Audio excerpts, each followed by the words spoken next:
He's an excellent speaker, and we used to really enjoy his classes and public lectures and talks, and whenever he took the microphone in his hands.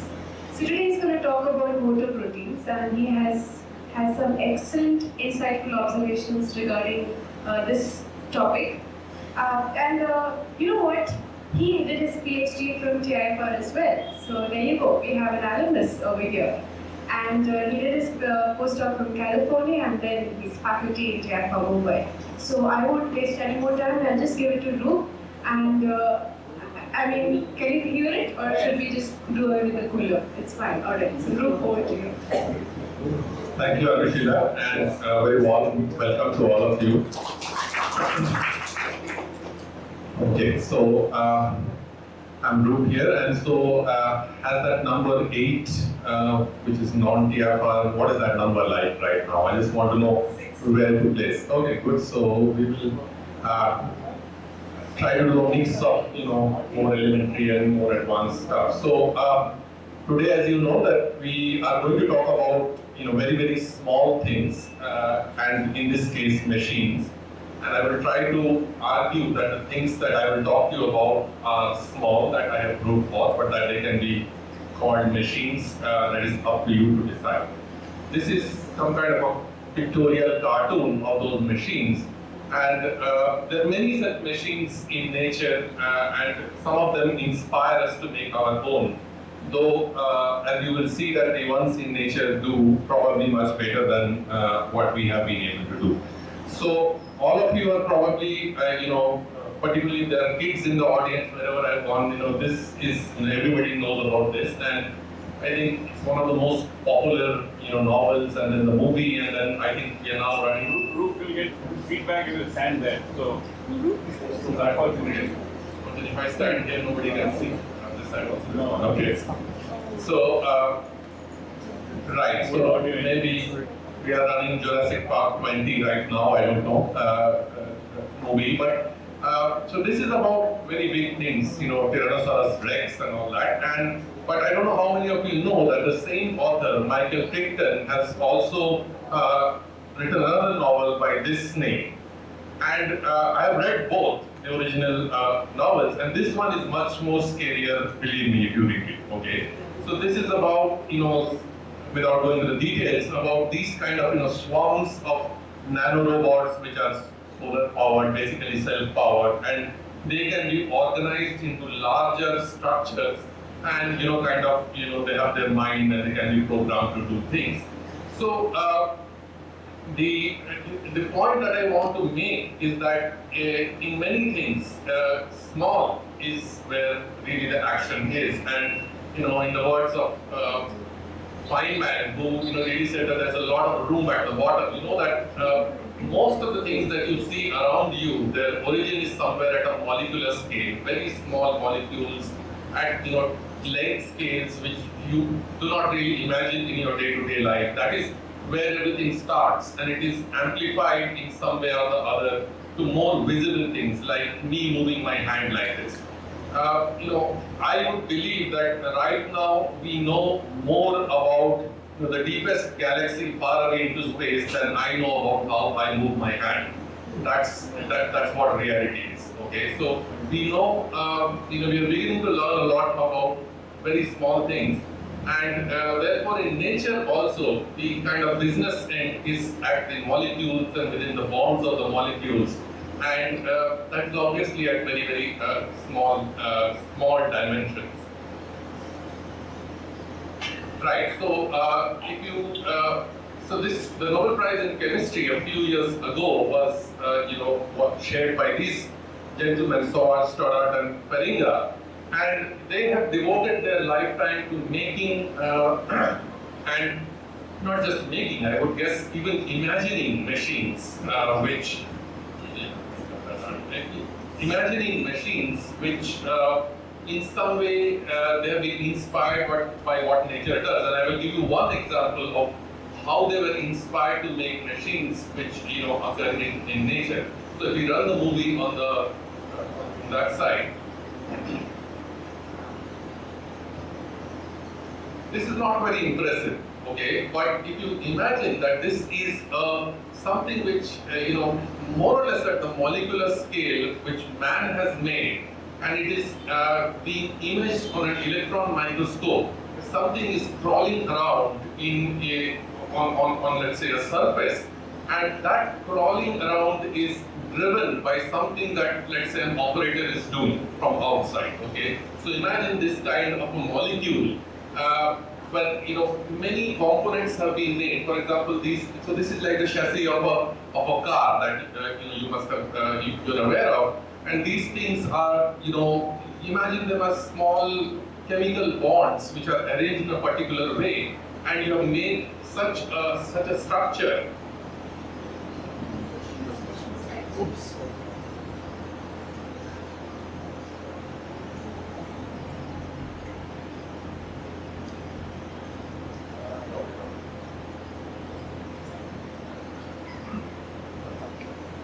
Right, and you've been able to make this is India, and you've been able to make these kind of wheels of the molecules in this car.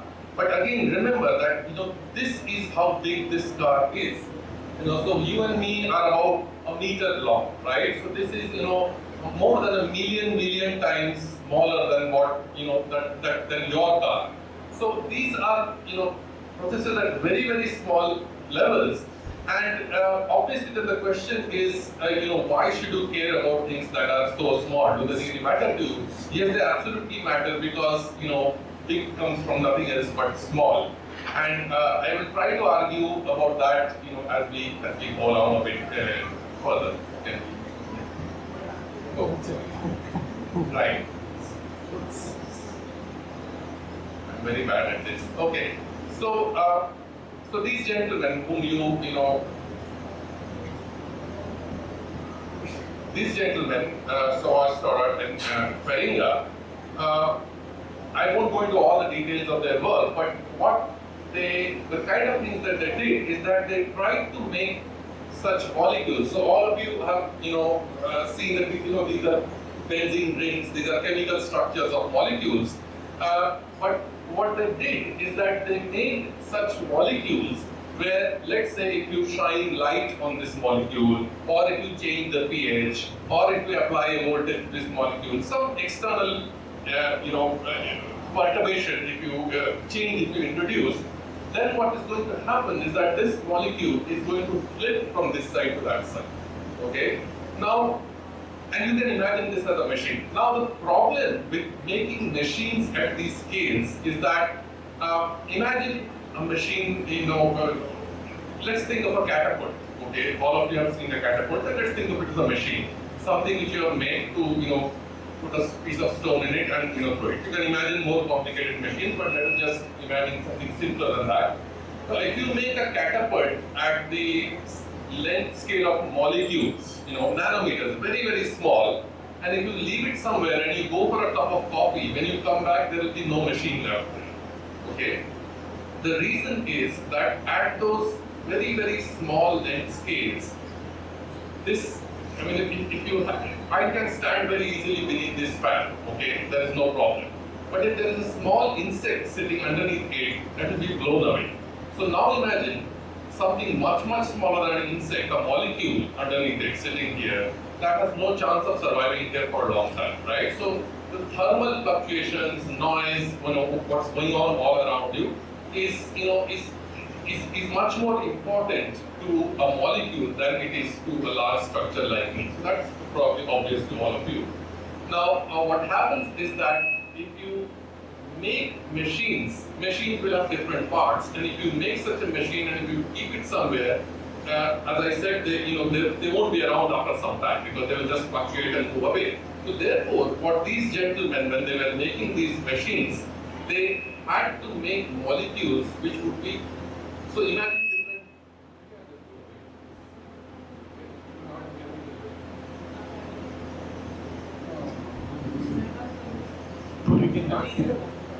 If you can just reduce the treble, and slightly reduce the volume. Hello. Yeah. So, right. So when these gentlemen made such machines, the first thing they had to do how to link together different parts of the machine so that they won't move away from each other. So they had to make molecules which were rings, and one ring has to be intercalated into the other ring, just like the links of a chain. Okay, and that was quite difficult to do. Artificially make a molecule where they imagine two links of a chain where they link together, and for these kinds of innovative ways of making such links and more complicated structures, of course, these people were honored with the Nobel Prize. Now,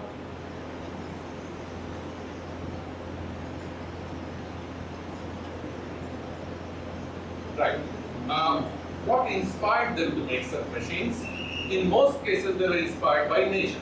Okay, and now all of you know that your eyes are something called a retina, and there is a membrane in your eye, and how you vision of what you see. Obviously, there is light coming and falling on your eye, and that light is in the form of energy of the photons which come and hit your eye, and that must induce some sensation in your brain, some activity in your brain by which you will see, oh, I'm seeing a duck standing in front of me or something. Now, what happens, and it's obviously much more complicated than this, but what happens is that in a there's a lipid membrane in your eye, and there is a complex, there's a rhodopsin complex, where inside this there is a protein called an opsin, and there is another molecule shown here with these black dots sitting inside this structure, which, depending on the amount of light that falls on the eye, can imagine this rhodopsin, this retinal sitting here like this molecule. When you shine light on it, one of these part flips to the other side, and this can be, this can change depending on the amount of light that is falling on your eye. And when this molecule changes structure depending on the amount of light falling in your eye, then there is an activation of things within your brain, and you register so much light or less light. So this is known. This has been known for many years, and some of these kinds of knowledge were very useful when these people decided to make molecules which would behave in a similar way. What is this Me and X? What is the what? That MENAX. MEX. So this is methyl group with different axial methyl groups. So okay, and this all that what I'm telling you is basically here in your eye.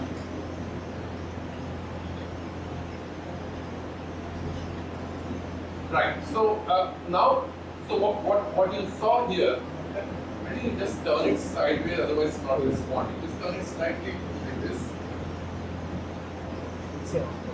Yeah.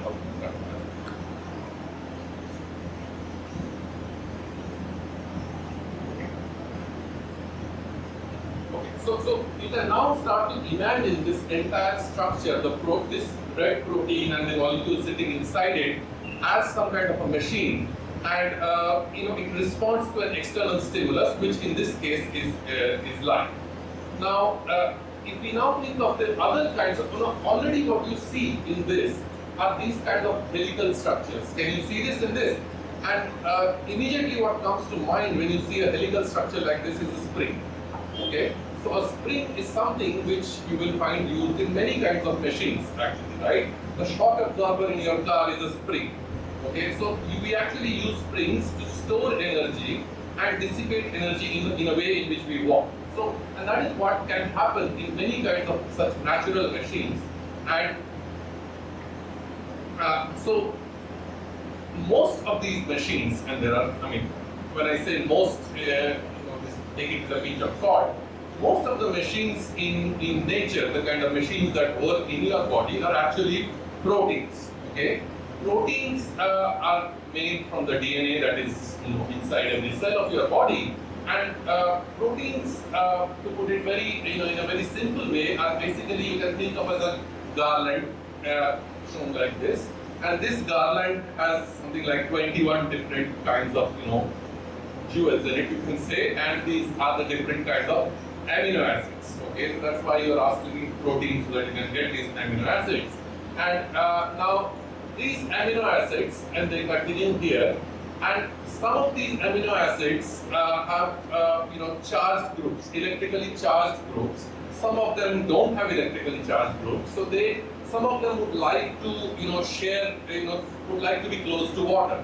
Remember that whenever we are talking about anything in biology, inside cells, inside your body, we are always, you have to think of an environment in which everything is immersed in water, okay? Most of your body is water, as you know, and inside every cell in your body there is a lot of water, and all the action, all these proteins exist in a very watery environment all the time, okay? Now, these, so these things are, in water, so many of these groups would like the water which is surrounding it, but many of these, circles here, these amino acids, may not like the water which is around it. Certain parts of these circles may not like the water, and so therefore what happens is that sometimes these amino acids will, self-organize into these kind of structures where inside this spring, inside this helix, you have those parts of these amino acids which don't like water, okay? So this way they can avoid the water outside, but this also makes a structure which if you pull, it will have a restoring force, it will pull you back, okay? So this is one kind of a structure, and obviously nature makes many more complicated versions of these kind of springs and these kind of other regions of the protein, and they can do various kinds of jobs in your body. And one example is this here. This is obviously a much more complicated version of this, but this is the protein which carries oxygen in your blood, okay? It is hemoglobin, and depending on where it is in your body, is it in your lungs or is it running around in your blood, this machine has lots of things that it will bind oxygen or it releases oxygen. And imagine this whole business, this machine as like your hand, in which you can catch an oxygen or release an oxygen depending on whether you are inside your lung or somewhere outside. So this, in a way, you can think of it as a machine. And so there are also other kinds of machines in nature, and some of them, yes. So what is the difference between the blue springs and the orange springs in this picture? So depends on where they are and whether they have the capability to bind oxygen or not, structurally how they are different. So depends on whether they are bound to something called a heme group. So I don't want to go into those details right now. So basically think of them as different parts of this protein which have the capability to do different things, perhaps bind oxygen or not bind oxygen.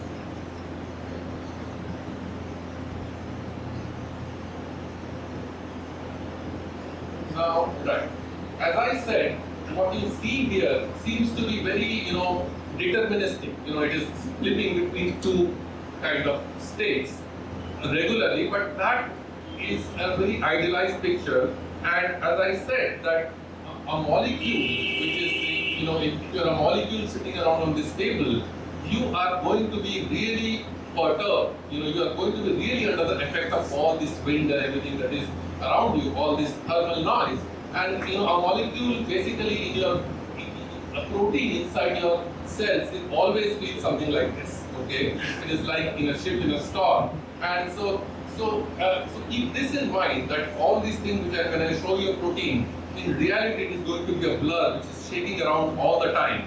And therefore it is even more remarkable that these kind of proteins actually work, and they do what I can talk in front of you, even though these proteins are sitting in such hugely noisy environments. Okay, we can still function under those situations. So here are some examples of machines. This one, I'm sure all of you know, this is the propeller in any ship or in a boat. And so whatever million times smaller version of this is this propeller here, which is sitting behind every bacteria which is running around in water or in your body, wherever. Okay. So and I won't go into the details of this, but right here you have something called a stator and a rotor. And what happens in this bacteria is that there is ATP, adenosine triphosphate, which is a molecule which you energy-rich molecule which you make from the food that you eat, that molecule, all kinds of or versions of that most organisms will have, and they use that molecule to turn this propeller, just like you turn this propeller by diesel. You can turn this propeller, and when this propeller turns, you can see that there's a helix, and this will drive this bacteria forward. And there are more complicated versions of this, but this is one version of a machine something that you are used to. But the bacteria have invented a propeller many millions of years ago and are running around and searching for food because they have such propellers within them. Now there are many such one version of this motor was this propeller. There are many such examples, but I am not an expert on everything, obviously, and I won't have the time to go into that. But I will come to something, a particular kind of these kind of machines, where it is very easy, not very easy, relatively easy, experimentally, to actually see what they do.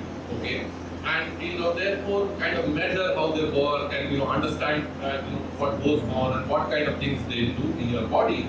And that's what I want to talk to you about a little bit. I think maybe you will have to start playing from there. Right. Just pause it once now. Right. So what you saw happening, many of you may have seen this actually, and this is obviously a cartoon movie. It's not based on imagination.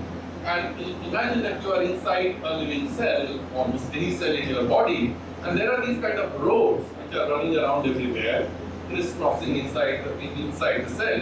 And again, I remind you that this is very small. This object is thousands and thousands of times smaller than the width of your hair, you can imagine. Okay, and as you saw in the movie, this guy is carrying this huge object which is sitting on top of it, and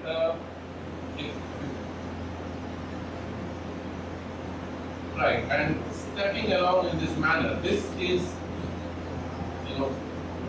the way in which me and you walk when we walk out of this room. This is what we are going to do exactly, right? And this is happening because this. Now imagine this guy has this porter. What was going on inside? Imagine that he is carrying a big load, which is this here, okay? And there is something inside that which we will come to later. And he knows where to go, right? He has to go up the hill, let's say in this case. This guy also is moving around, also knows where to go, okay? And that I will come to in one of the later slides where I show you some examples. But what happens is that here in this leg, each of these legs, imagine that you can bind a small molecule which is like a small packet of fuel, okay?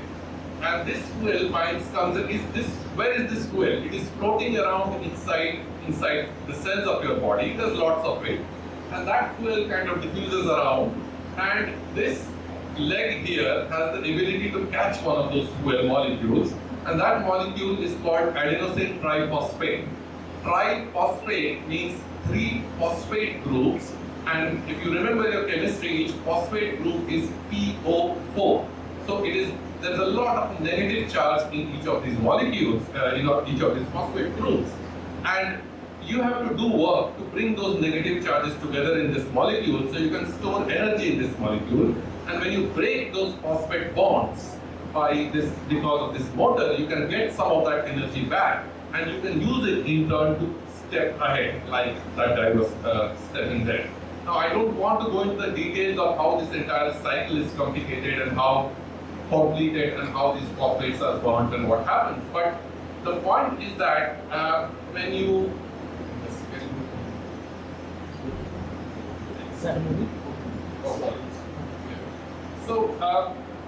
let us just try to see one example of this kind of motion. So this, what you see is a very pretty looking cell, and these kind of cells are present more or less every place in your body, but this one is something, a type of cell which is underneath the skin of many kinds of organisms, including you. Okay, so these are called melanocytes, and these bright lines that you see are, you can see this is a beautiful, it looks like a chakra, right? So these lines are actually filaments here. So this is a cartoon view of this. These filaments are there inside this cell, and they all kind of originate somewhere at the center of this cell, and they spread out toward this. They are like the spokes of a wheel. Okay, so these spokes of the wheel, they are quite rigid actually, and because they are rigid, they give this kind of a structure to the cell, right? So you can see that there are some pokey things here, and this cell has certain structure. It looks in a certain way. It's like this. Now, if I run this movie here,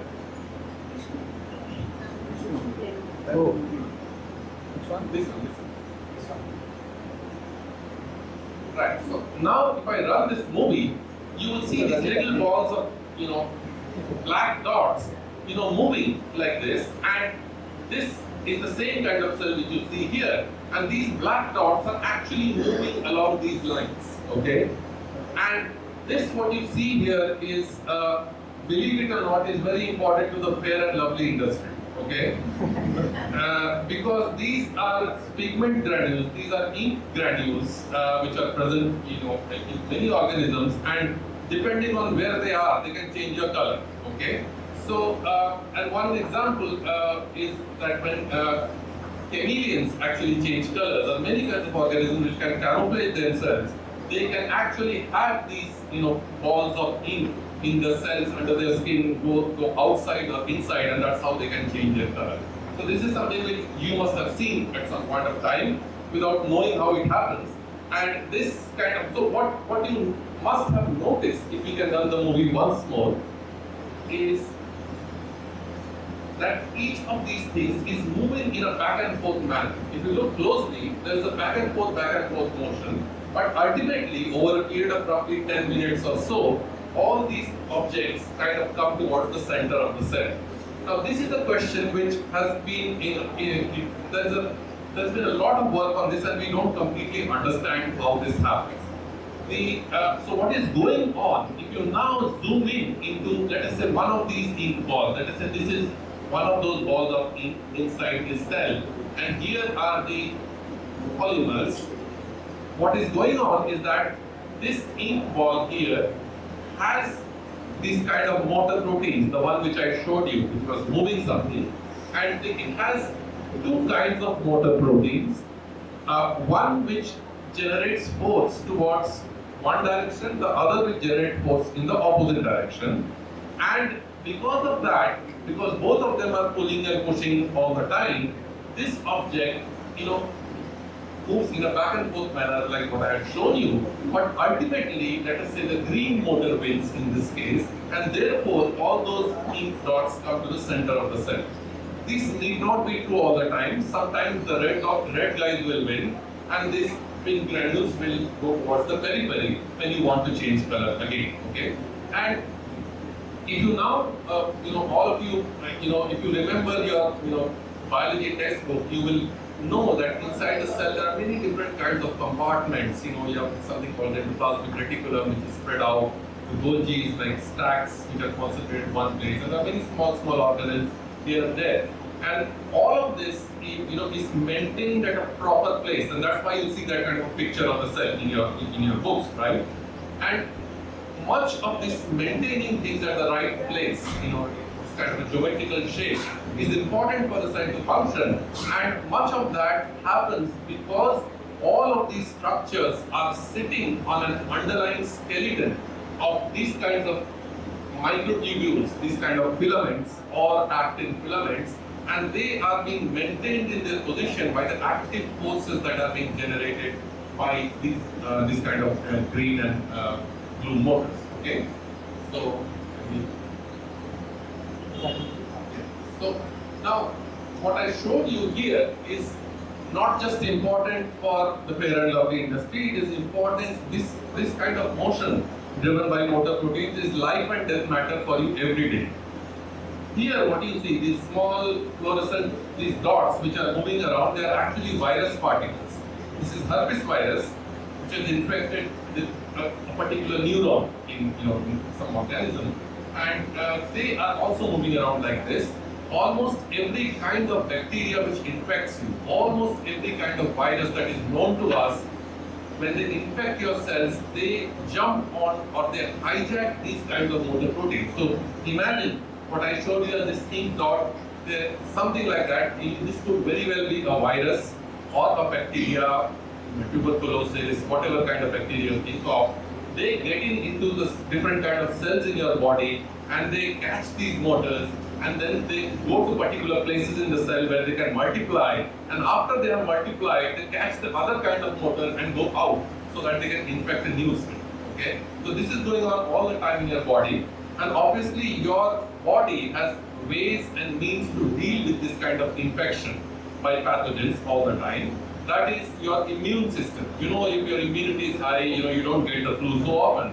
So your body has ways and means to deal with this kind of pathogens, and so therefore it is important to understand how these pathogens get in and infect your cells. Now obviously there are some pathogens which are very smart and your body cannot deal with them so easily, and they have discovered, these pathogens have discovered ways by which they can disrupt the normal functioning of these motor proteins. And that I will come to at a later stage. But just to tell you that this is not just pretty pictures, this is something which is important for your everyday survival, this kind of function of these motor proteins.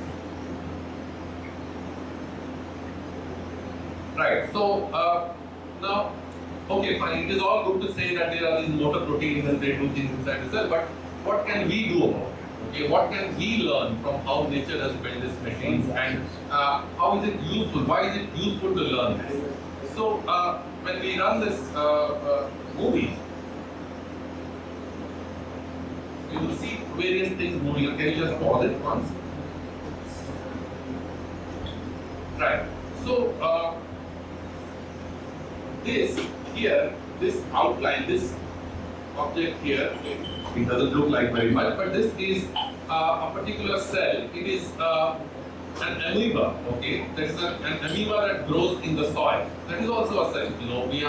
The amoeba itself is a very self-respecting cell, and this amoeba is growing somewhere in the soil. But now we have picked it up from the soil and we have put it on a microscope cover slip. Okay, so imagine an amoeba growing on a cover slip which is kept here on a glass slide, and I have put it under the microscope so I can see things here, and this is magnified probably about 10,000 or 15,000 times in front of you. And each of these small, little balls that you see here, they are of 1 micron size, okay? 1,000 times smaller than a millimeter. All of you know millimeter is small, 1,000 times smaller than that. And what are these things? These are small plastic beads, okay? So you can actually go and buy these kind of beads in the market, and this cell is growing happily on a cover slip, and I can just throw some of these plastic beads on the cell, and the cell, this is an amoeba, remember, okay? So the way it survives is that it eats bacteria and other things all the time. So when it sees these beads, it says, aha, food, okay?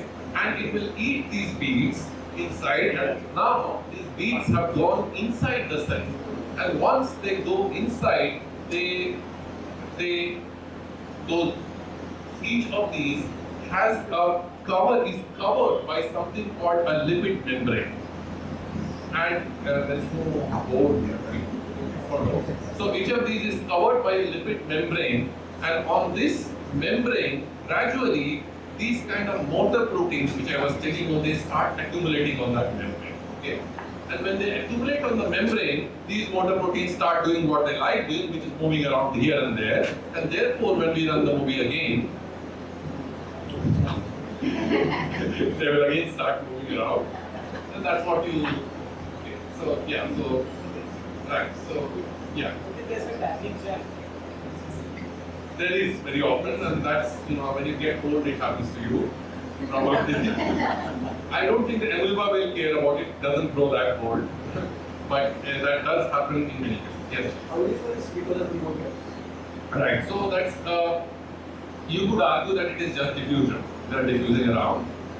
But there are many ways of doing that. One is you can genetically knock out those motors and you will not see this motion. That's one more complicated way. Another way is that you can deprive this cell of adenosine triphosphate, which is the energy source for this motor, and then you will not see this. Another simple way is you can actually catch these at one particular place by throwing light on them, which is what I will come to in a minute, and then you will see. There are many ways. This is some way. Okay, so can we just click? Oh, sorry, I'm clicking again. So what you saw was moving around inside a cell. Okay, and this kind of motion is happening not just in the amoeba, inside practically every cell in your body. One very rich source where you can see this kind of motion happening is actually the cells in your brain. Okay, now because your brain has many cells obviously, and most of the cells are called neurons. Okay, so you know that there are many neurons in your brain, and these neurons are very long cells, and all the nice things, the things that these proteins that you need for this cell to survive are made at what's the center of the cell, but these proteins are needed everywhere along the neuron, so they have to be transported back and forth along the neuron, and this transport is done by the same kind of motor protein. So therefore, any kind of neurodegenerative diseases that you know, that Alzheimer's, when these mutations in these motors, when these motors do not work well, at least in human beings, one of the first places where you feel that is in kind of neurological disorders, okay? Because you need so much transport within your brain. So now, we have these kinds of motors in your brain. We also have these same kind of motors in the brain of a goat, okay? So what we do is that we can purify these motors from animals, cows, goats, pigs. We use goats because they're easily available in India. And what we do is that we can go to the butcher and in the morning and get a fresh goat brain from them, and you take it and you chop it up into small pieces with a kind of knife, and then you put it in a blender where you basically make brain soup. And then what you do, this brain soup has lots of these motor products. Okay, it is floating around in this soup, but now you have to purify them from this brain soup. So what you do a trick, which is that you make these kind of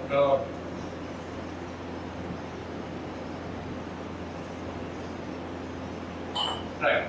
So you saw these polymers, right? And you know that these motors will go and bind to these polymers. So the same brain also has these kinds of polymers within the cells. And what we do is first we prepare these polymers, okay? And we prepare these polymers, and to those polymers you add this brain soup. And when you add the brain soup, all these motors will go and bind to the polymers, okay? Because that's what they know. That's what they know, okay? They go and bind to these polymers, but at this time, when all the motors, some of the motors at least, have bound the polymers, you remove adenosine triphosphate. Remember that these motors are walking along these microtubules, basically chewing up adenosine triphosphate all the time.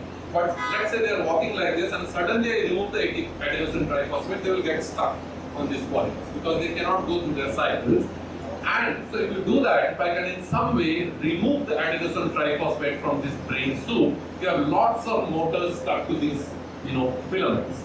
And then I take this soup with these filaments, with the motors stuck to these filaments in a centrifuge, and spin it very fast. And when that happens, all these polymers along with the motors come down to the bottom because of the centrifugal force.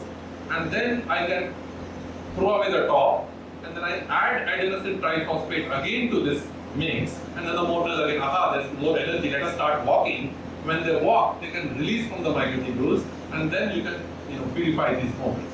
Now, so what you do at the end of 3-4 days of hard work, actually more, is that you get these kind of motors in a test tube, and you can also make these kinds of filaments, okay? And now, these are outside the cell. Remember that they were in the brain, you have made it in a test tube now. Now what you can do, right?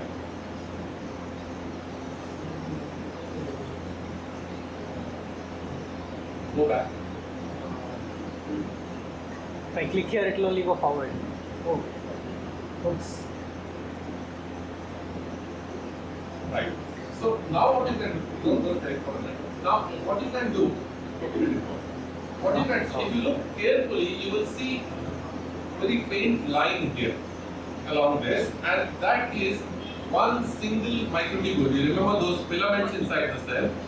One single microtubule which I have taken out from the brain and I have stuck it to this cover slip here. Okay, so it is horizontal. It is running from here along this here. And then what I have done is that I have taken those motor proteins which I had purified from the brain and mixed them with small plastic beads again.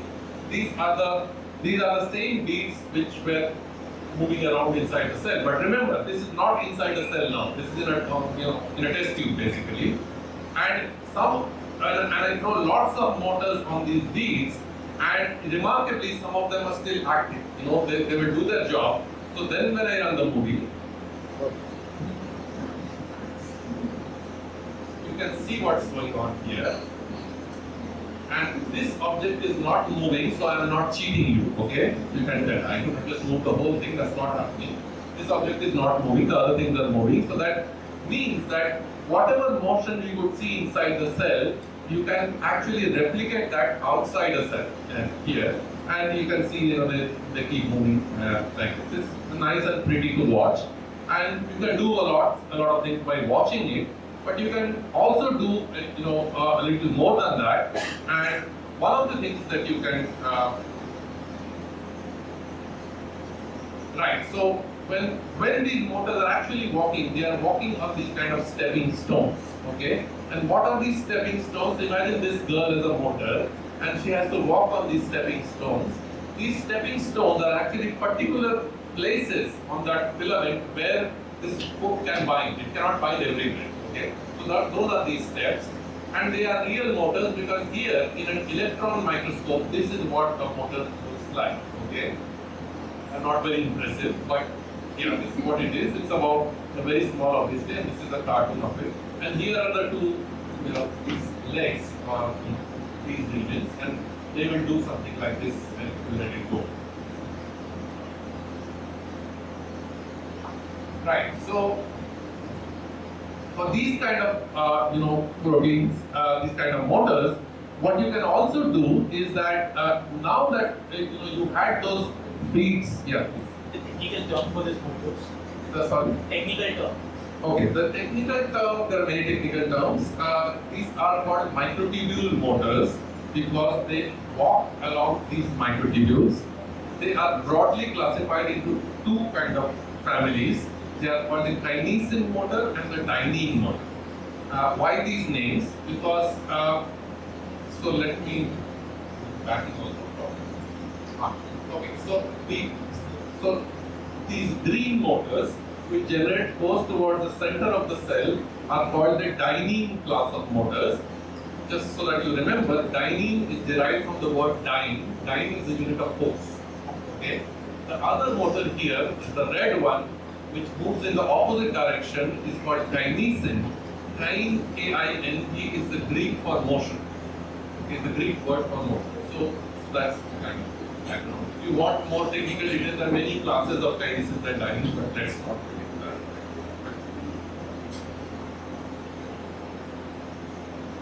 Right. So now if you have these kind of motors moving, one of the first things that you would like to know is how strong are they, right? Now, if I want to find out how strong you are, how do I measure how strong somebody is? To measure how strong you are, I should know how strong I myself am, and then do this with you, right? And if you win, then you are stronger than me, and if I win, I am stronger than you. That's exactly what you do, okay?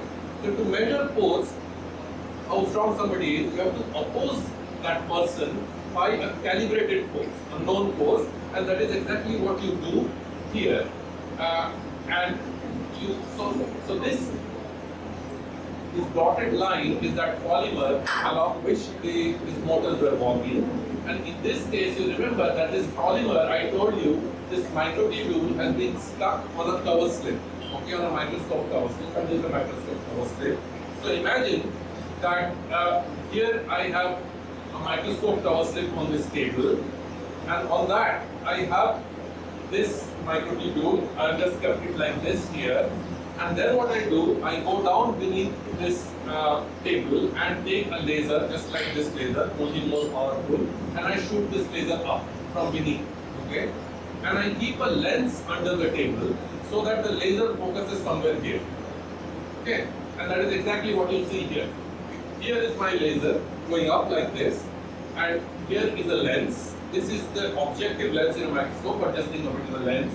And this, if I have a lens here, obviously the light will focus somewhere, let's say here. And then after it focuses, it will again diverge like this, right? And then you tap it somewhere else. But now what you can do is that, so here you can, so remember those objects that were moving along in straight lines. What I have done now here is that one of those objects is, if you can catch it in this light beam, focused light beam.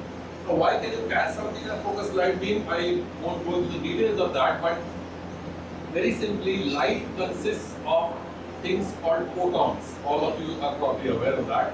And each photon, as it is moving, it has a mass and a momentum. And when it goes through another object, in this case, this object here, that is like a little lens through which the light is going, and the lens will always bend the light. And whenever there is a vector quantity like momentum, so it was going like this and it came out like this, there is a change in momentum. And Mr. Newton has said that there is a change in momentum, there must be a force exerted. And that's exactly what is happening here. And without going into too much details, basically this light beam, which is going like this, can trap very, very small objects, okay, which have a refractive index, means that they can bend light. And so you can see therefore, imagine this light beam working like a spring here, okay? And so that is what is shown in this cartoon, that as soon as I switch on this light beam, it starts working like a spring, and this motor starts to pull this out, but cannot pull it out beyond a certain distance. So imagine that if I was tied with a spring to this wall, and I started to walk ahead, I can only stretch the spring so far, okay? Because after that it becomes very difficult to stretch a spring, because the more you stretch it, the more the spring pulls you back. And so therefore, if I can measure how far I stretch this spring, okay, and I know how stiff this spring is, then I can measure how strong I am. So that is exactly what you do, only that this is not a spring in the way that you know, it is a spring made out of light, made out of photons, okay? And so this is what is going on here, and the kind of data that you generate from these kind of experiments is shown here, and what happens here is this point 0, so this is distance, it is this distance here, along this distance, and that distance is plotted as a function of time, and you can see that as you go farther away, so this is the center of the spring, this is this place, now we are moving away, we are going up, as you go farther away from the center of the spring, you will slow down, right, because you are trying to pull the spring harder and harder, and you will slow down, and you will go to a certain distance, and then you cannot win. If I know this distance, I can calculate force, okay?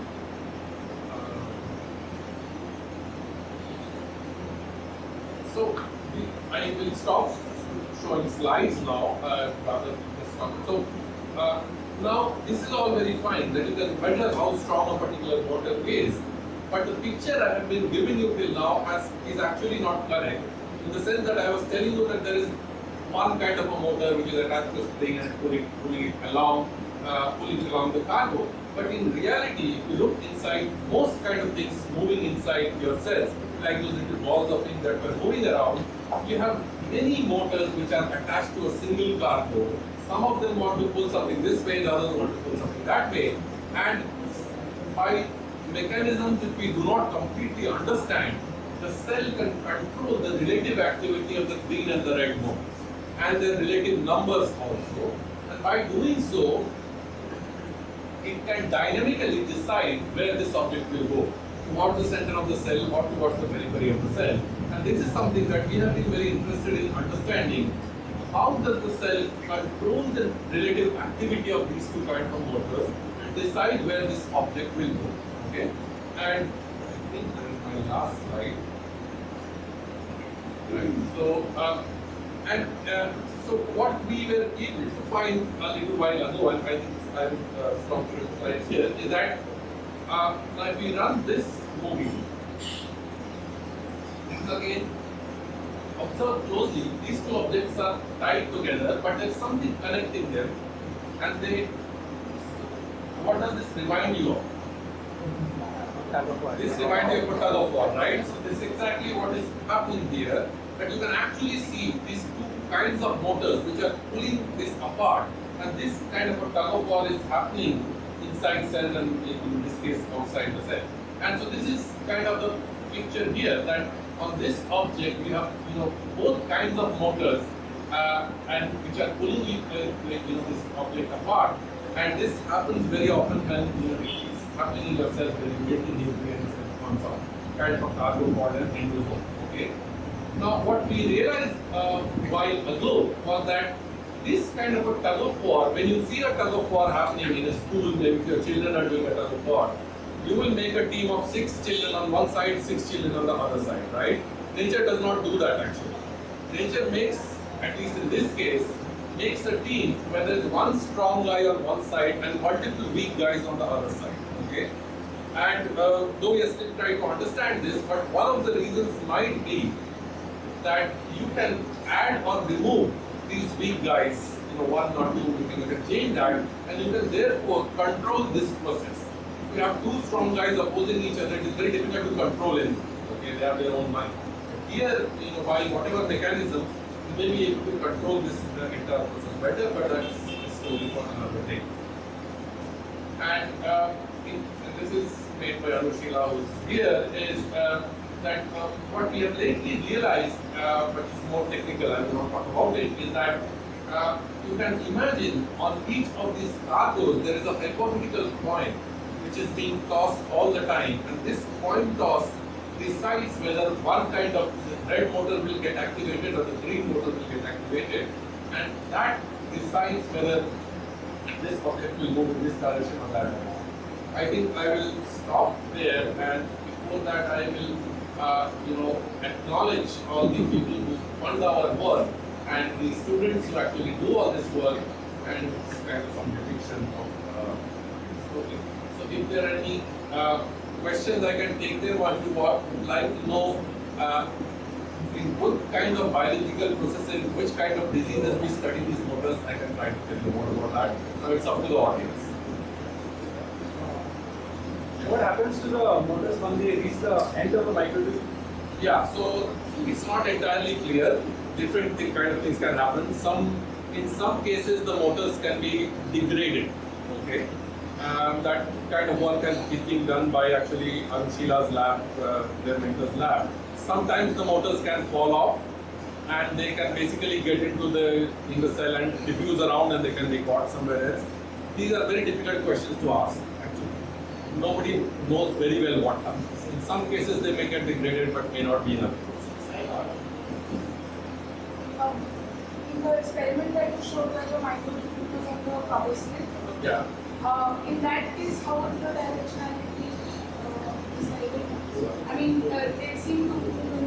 Right. So this is an organelle which we have taken out of the cell, and inside the cell, that organelle was moving in a particular direction. Okay? And it, by and large, it continues to move in the same direction when we take it out of the cell. Now you may ask, why was it moving in a particular direction inside the cell?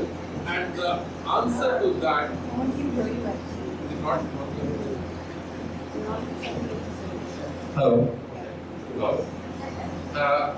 And in some cases, we know how this directionality is decided. It can be decided by a particular, phosphorylation, phosphate groups being added or removed from proteins. In some cases, what we have found surprisingly that it is decided by the underlying lipids which organize these motors on the surface of this. But that's something more technical I can talk about. one of the lectures you said that in one of the lectures you said that there are gears in these motors. Gear systems. Yeah. Today did I say that? No, not today. Right. Where else you said? Right. So what do you mean by gear in the protein? I mean, like, is it a conformational change of a protein, or what does it gear mean? Yeah. So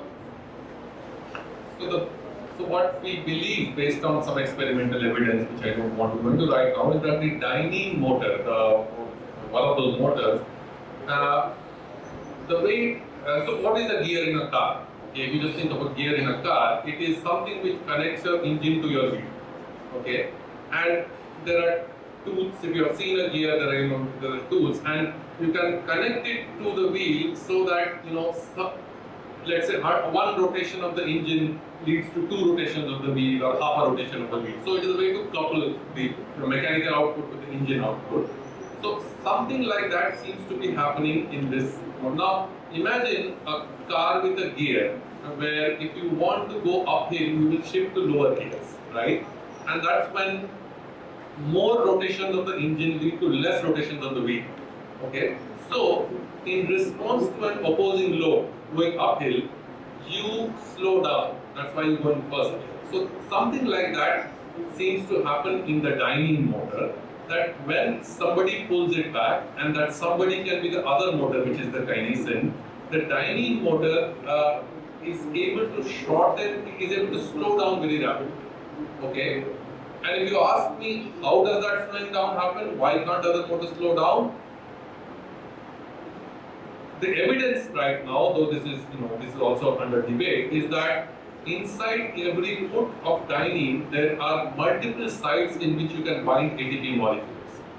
And depending on the load with which you pull it back, there is 1, 2, 3, or 4 ATPs bind.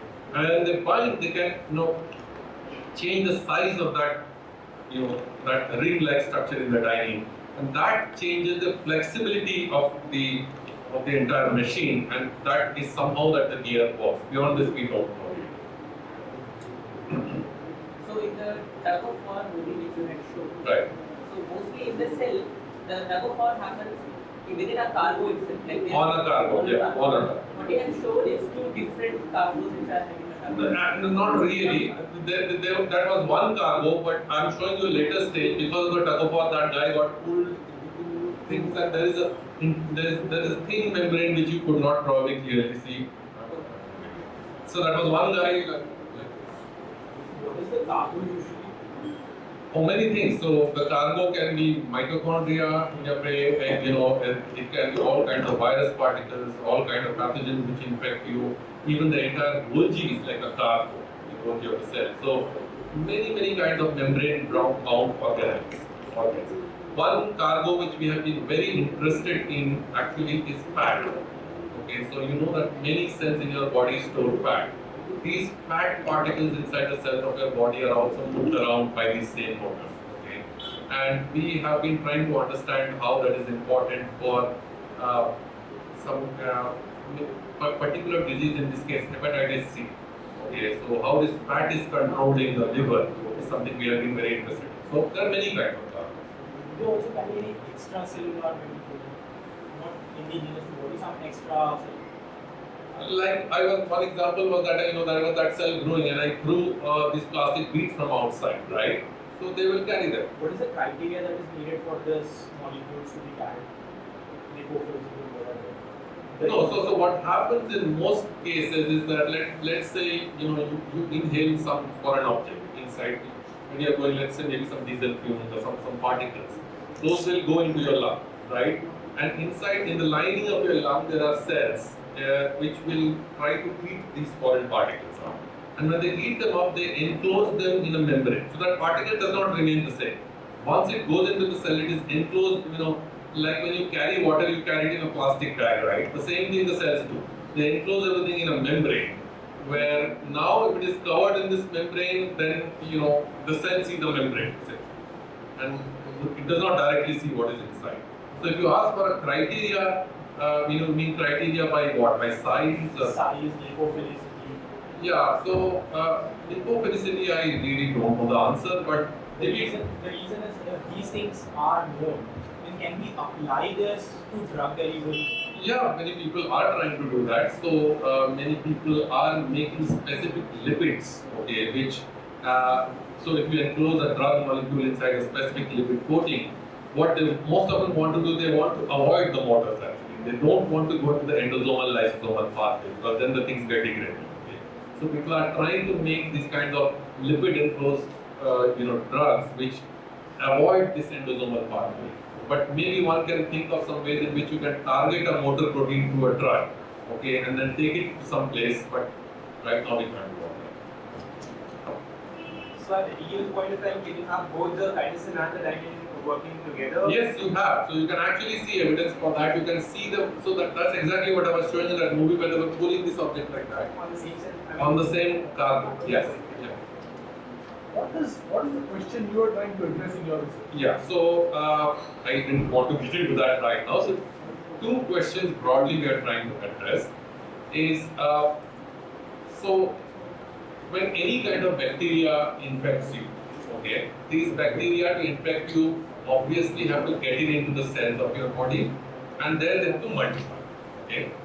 Now your body has a way of dealing with these kinds of bacteria and it can clear these bacteria. So what happens is that, let me just go back.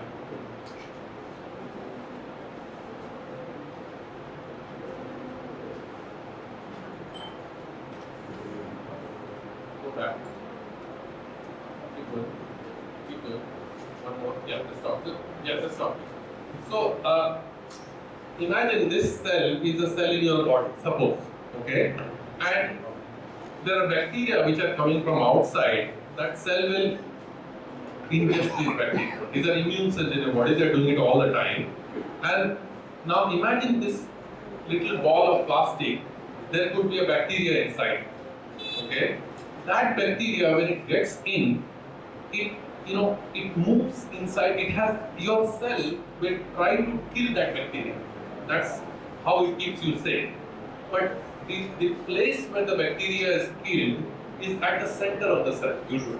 So these motor proteins actually transport this bacteria to the center of the cell and to kill it. But many bacteria have clever ways of avoiding this transport. So they don't go to the compartment that is called the lysosome where they are degraded. Okay? So we are trying to understand how these bacteria avoid going to the center of the cell. And one of the things which we realize is something that all of you have heard about cholesterol. Okay, all of you know about the nasty thing called cholesterol. It seems like cholesterol is actually helping you to kill this bacteria. Okay, so cholesterol. So on each of these bacteria, cholesterol starts to accumulate on the surface of this bacteria, and that I don't want to go into those details. That actually helps take the bacteria to that place where it gets killed. So that is one problem that we are trying to understand.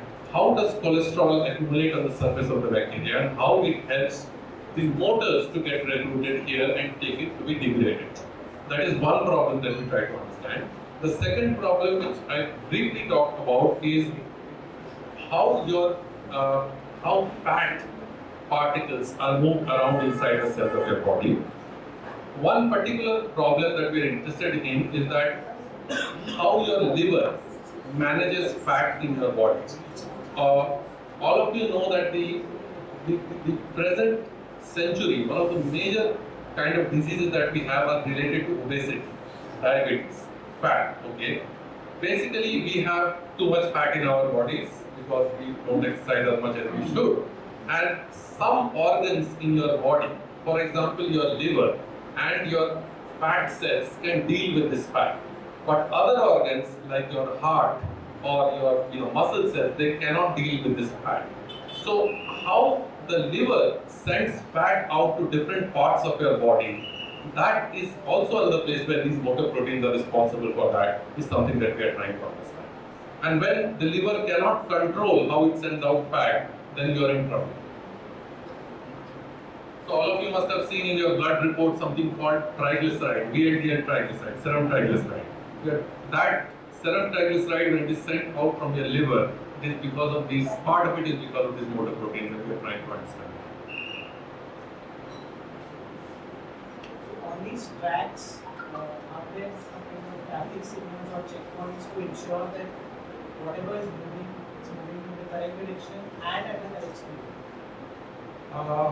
Speed, I don't know, but yes, there are certainly they are moving along these tubulin proteins which are there, and the tubulin protein at many places can get modified by enzymes, which are called post-translational modifications.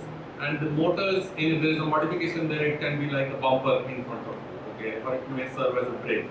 So it can change the velocity with which they move, it can change the numbers of motors, it can change the net transport. Yes, that is indeed true. Very often when these proteins come to an intersection of two roads, what they will decide to do will also depend on these kind of factors. Okay. Yeah, please. Okay, so how do these proteins find the microtubule? In the next How they find the microtubule? Basically, there are lots of them. There's not one monoprotein in a cell. They are floating around. They are diffusing, and to the best of my knowledge, they basically find them by diffusion. So in the next movie video you show. In the next movie, so actually on each of these there are hundreds and hundreds of monoproteins. Okay, and so they have just over a long time they have come and diffused there. And once they catch it, they don't want, because there are lots of motor proteins, each of which is stepping. So even if one of them falls off, there are others who are moving. So this happens. The other part is wasteful, right? In the sense you have lot of things pulling in that direction. Energy, it's a bit wasteful, right? Yeah. So yeah. And coming back to the question that you raised, that is there some good specificity? Like in the HSV virus movie that you showed, there are some viruses. Let me answer your first question first. Is it wasteful? What we see actually, these tug-of-wars are very intermittent. They are not continuous tug-of-wars, and that is a subtle bond. Okay, and they are intermittent because of the k on and k off rates of the on rates and the off rates of these motors, and how long they can resist the backward flow. These single molecule factors, let's not go into detail on that, are engineered in such a way that the tug-of-wars don't last for a long time, typically. So they may sound wasteful, but they don't happen all the time. So they are not that wasteful.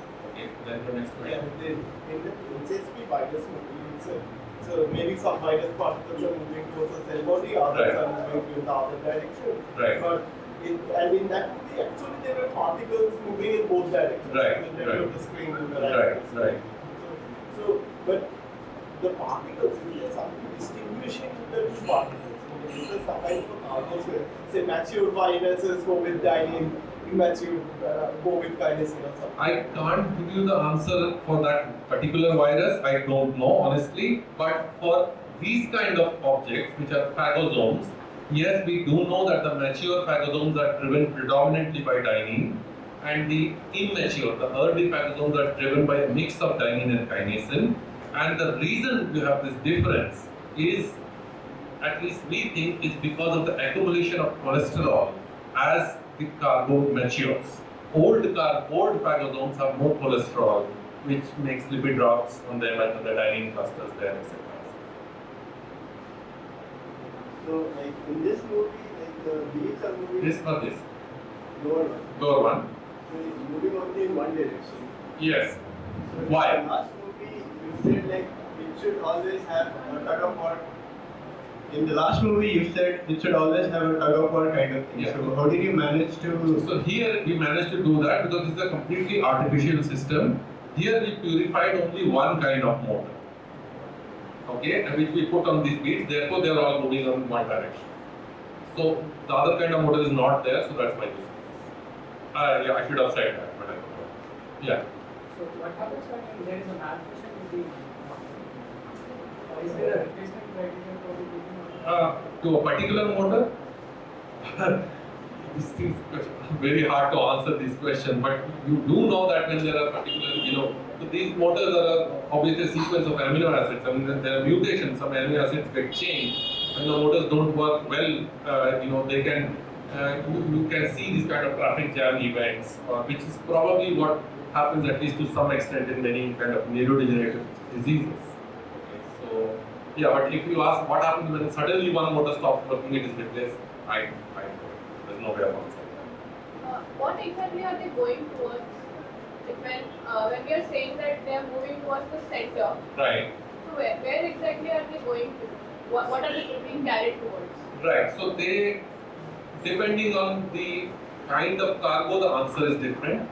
And for this, what I told you about, the answer is that they are going towards another compartment inside the cell, which is called a lysosome.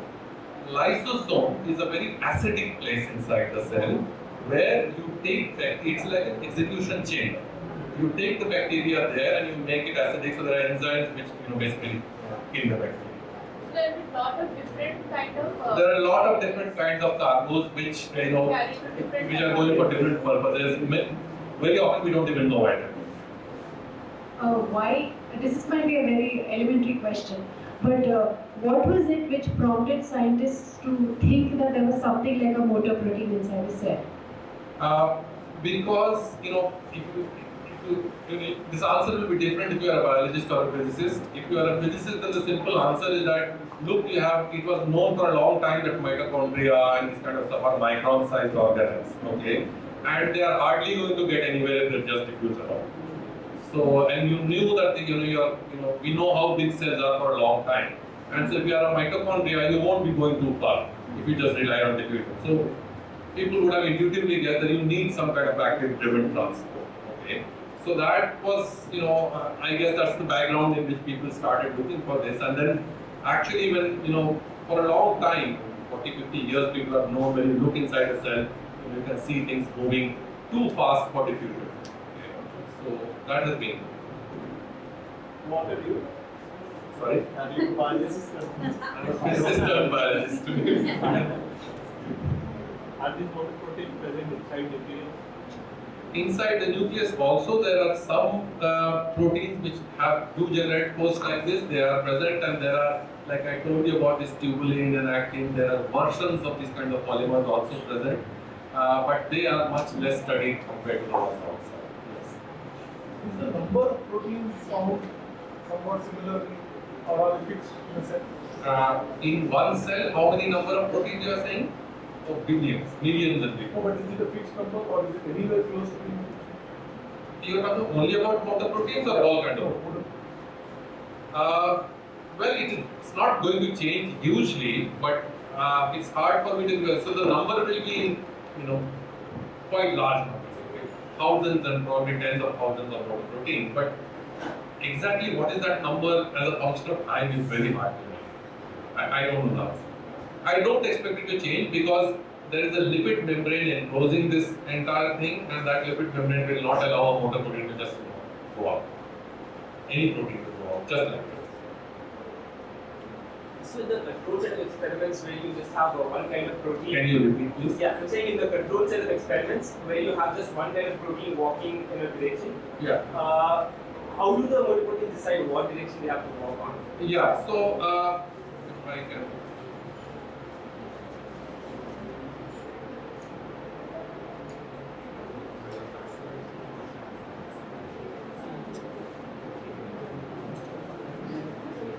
Yeah, just go back. Right, so you can see that this particular motor protein is going one side, and if you look closely, there are, this polymer is made out of these kind of repeating units, dark light, dark light, dark light. So, and if you step here, one side is a different globule, the other side is a different globule. You see that there's a symmetry breaking here. Okay, so the motor can sit with its heel towards the black one and then undergo a particular direction of change. Another motor will sit with its heel towards the white one. So they can recognize the charge, the local charges at that interface and sit either like this or the other. And that's how they go in one direction. And they always take one step at a time, they don't take more than one step? The ones which we have measured, that's what we know. There may be undiscovered ones which take more than one step. So the ones that we know usually chew up one molecule of ATP per step. Has this been studied in cancerous cells as well? Yes, it has been studied in cancerous cells. I will give you one example. something that we are also trying to work on. You know that one major problem with cancer is that it starts off somewhere and those cells migrate to different parts of the body. This is called metastasis. Okay. Now, how these cells? So let's say this cell, broke off from somewhere and went and started colonizing something. What that cell, a metastatic cell, one of the first things it has to do is it has to break down the local tissue there. It has to eat up the tissue in that region, and that it does by secreting a kind of a factor called metalloprotease. Okay, there's something which chews up the local surroundings, and cancerous cells, what they do is that they have this kinesin motor, which I told you about. In the cancerous cell, this kinesin motor transports vesicles, small cargoes, full of this metalloprotease to the periphery of the cell, and then keeps secreting it out all the time. Okay, and that's how these, basically this metastatic cell secretes this poison out, which can eat the surroundings. And what we find is that a particular lipid called phosphatidic acid is very abundant in these metastatic cells. And that lipid is causing this protease to be secreted out. Very interestingly, it is the same lipid which is also present on fat particles in your liver, which I was telling you about. And this lipid is also causing the fat particles to be transported. And the amount of this lipid changes whether you are in your fed state or in your fasted state. And that I can talk to you later about that, but that's a very interesting that we are also working on. Has anybody controlled the movement? I cannot hear you, sorry. Is anybody controlling the movement of water body, like train or something, is participating in this movement? Can you control it? Yeah. Well, yes, hopefully, someday we will be able to do it, but right now, the way you cannot do it obviously in a human being, because that, you're not allowed to do that, but yes, in different kinds of cells, what we can do is that we can take a particular motor. Let us say we grow a neuron on a cover slip, okay, a brain from the cell, we can grow it on a cover slip, and we can engineer one of those motors, okay, to make it work better or work less efficiently, and that way we can control it. And we can also do it in modern systems like in some rats or mice, but obviously you're not allowed to do this kind of thing. But the purpose is if we can understand these things better, maybe someday we can use it as therapy. But we are not there yet. Can I make a point of this last two things? So the thing is this, the point about metastasis that you made, right? So the protease is secreted and then you do away with the extracellular matrix. But when the cell has to move, that will also be by demodulating actin and myosin, right? So there, that is also a different motor protein, maybe different from the one that we are talking about. So starting from this individual protein molecules to the movement of the cell to the movement of us.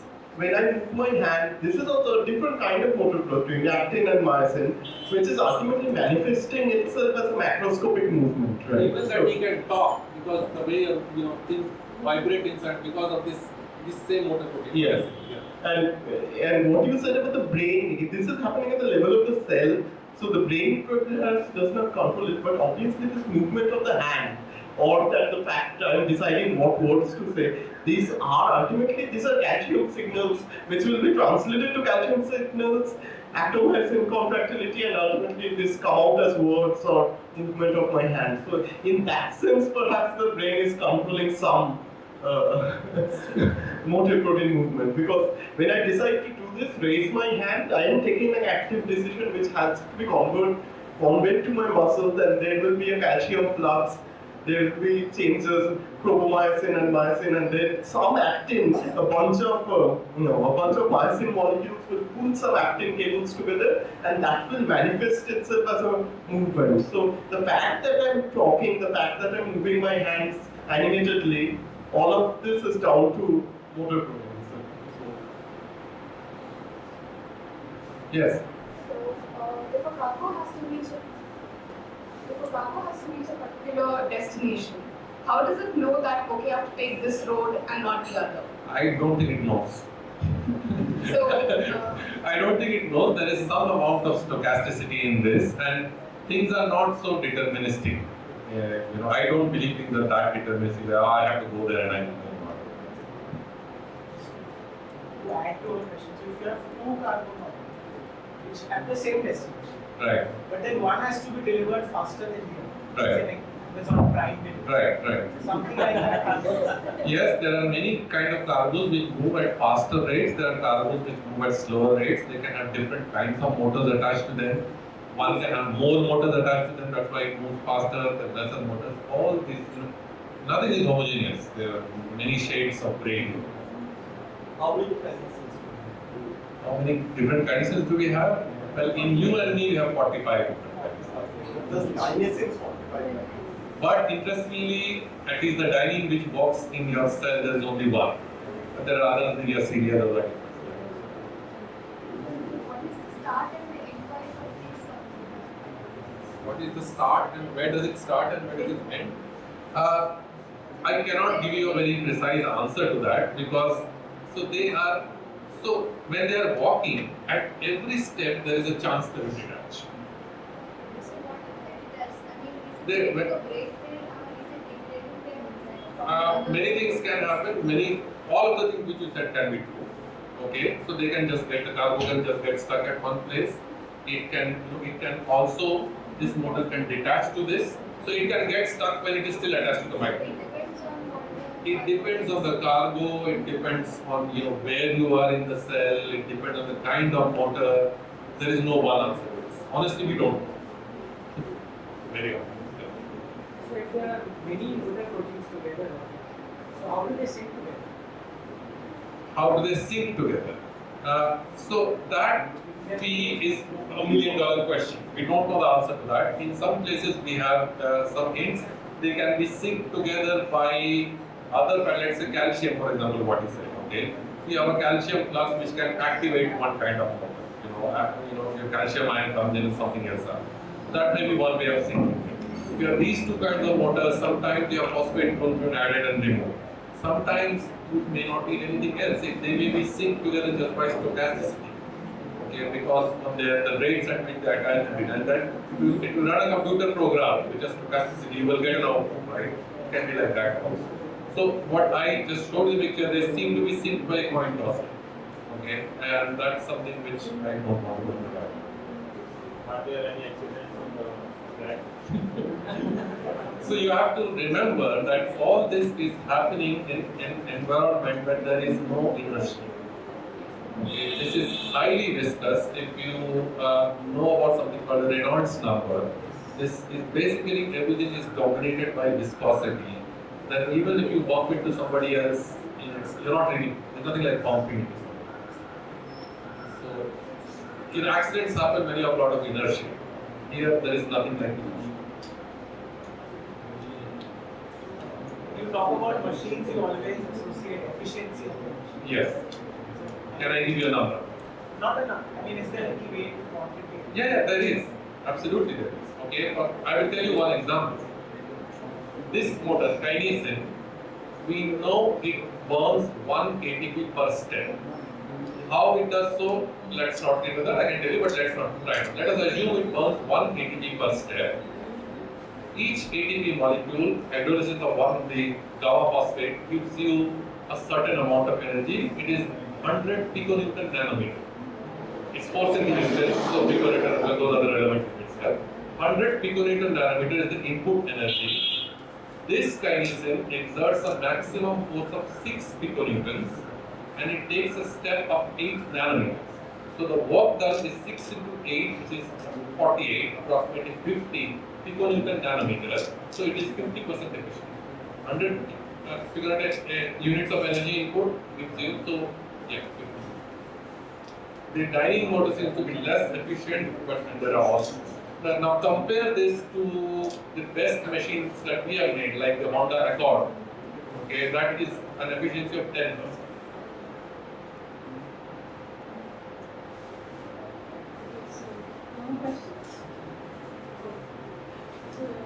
Like Newton meter is 2. Newton meter is 2. So yeah. Piconewton nanometer is 10 to the power minus 21. Minus 21 joules. What is the physics called in this field? Some friends or something. 10 to minus 14 is the only step. Atto maybe. Atto. Atto is less than femto. What's less than atto? Let's just call it a small number. 80 atoms. Thank you so much, Roop. I think we can have a round of applause for him.